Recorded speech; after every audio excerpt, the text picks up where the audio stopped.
Bueno, ¿cómo te llamas? Mi nombre es José Germán Vargas Gaitán. ¿Cuándo y dónde naciste?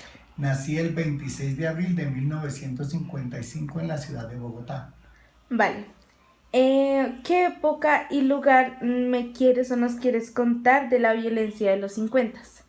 Bueno, la verdad que la violencia viene desde mucho antes, desafortunadamente, pero se agudizó más, desafortunadamente, a partir del 9 de abril de 1948, cuando el gobierno de turno, desafortunadamente, y con eh, digamos que apoyado por algunos ultraderechistas, mandan asesinar a un caudillo bogotano que se llamó Jorge Eliezer Gaitán. A partir de ese momento, eh, bueno, vamos a mirar quién era Jorge Eliezer Gaitán. Jorge Eliezer Gaitán fue un caudillo liberal que tenía mucha, pero mucha fuerza política. Realmente sus ideas populistas y populares estaban muy arraigadas en el pueblo colombiano. Fue un gran abogado penalista, fue alcalde de Bogotá y fue candidato para la época, era candidato para la presidencia de la República. Cuando él muere, el gobierno del doctor Mariano Ospina Pérez, que era el que estaba de turno, pues digamos en cierta forma que no supo manejar la situación del asesinato de este caudillo.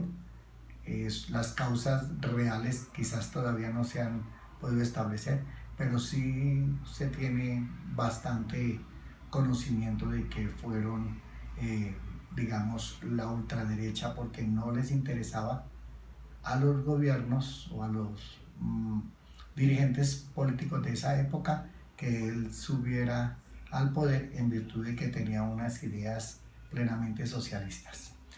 A partir de ese momento, desafortunadamente, se desata una violencia muy grande en el país que aún todavía, muy a pesar de haber firmado para el año 2016 la paz con el gobierno del doctor eh, Juan Manuel Santos, desafortunadamente todavía persiste esa violencia que que digamos, sí, ha sido mucha la sangre derramada, no solo en las ciudades, sino especialmente en los campos.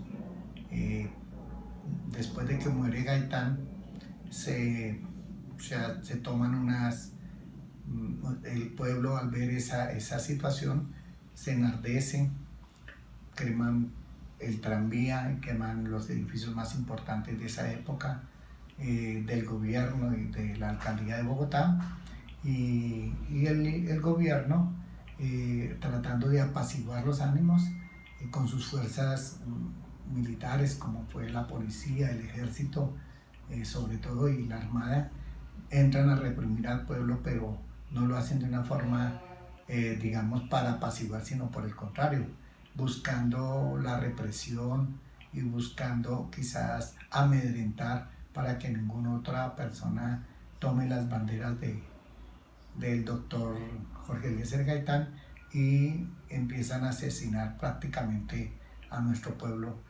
situación que se ve muy tristemente en muchos ataques en los pueblos. Era tan estúpida la situación que ordenaron matar, el gobierno ordenó matar a los que no estaban de acuerdo, bien sea porque eran del Partido Liberal o del Partido Conservador. Esto desató esta violencia que conocemos ahora, que posteriormente, cuando matan a Gaitán, es cuando nacen las guerrillas.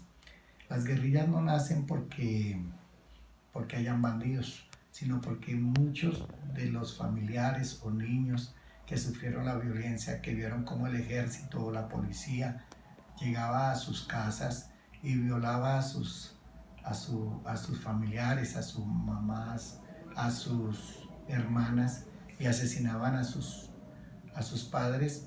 Entonces esos niños nacieron con ese corazón bastante ya herido, y se conforman las guerrillas. Una de las más principales pues, fue la de las FARC, que nació exactamente en el pueblo de Marquetal, en el Tolima. Inicialmente se tenía una concepción de lucha de clases, es decir, de luchar por los intereses de los campesinos y de los menos favorecidos en este país. Y situación que desafortunadamente también por, digamos, mafias al interior de los gobiernos se, se empieza otra desafortunada violencia también muy acentuada, que fue la del narcotráfico, dirigida en su momento por Pablo Escobar y por el señor Rodríguez Gacha, que también causó mucho daño, pero todo eso desafortunadamente patrocinado y amparado por nuestros dirigentes políticos de la época, los gobiernos de turno, el gobierno del doctor Turbay, del doctor Lleras, el doctor Carlos Lleras Restrepo, el doctor Belisario Betancourt, y vemos así como estas guerrillas ya después se cambian, ya no luchan por los intereses de los menos favorecidos, sino que se untan de este mal que es el narcotráfico, y se convierten prácticamente ya no en unas guerrillas que luchan por una igualdad social, sino por un interés económico con respecto al narcotráfico. Y todavía desafortunadamente vemos en las noticias con tristeza cómo siguen desolando los campos todavía, porque esto no lo vamos a superar hasta tanto nuestros dirigentes no cambien de mentalidad, hecho que ha permitido lo que es más triste en la sociedad, la corrupción, y esto lo ha vivido muchas generaciones. Estoy hablando yo que tengo 64 años, y lo que ha sufrido mi generación y las subsiguientes, hasta la de los jóvenes que ahorita tengo el gusto de hablarles. Yo sería el hombre más feliz y orgulloso entregarle a mis nietas y a mi nieto un país diferente, un país que es muy hermoso, pero que desafortunadamente ha tenido muy malos dirigentes. Y no es el pueblo como tal el malo, son sus dirigentes corruptos que nos tienen en estas condiciones tan lamentables. Muchas gracias.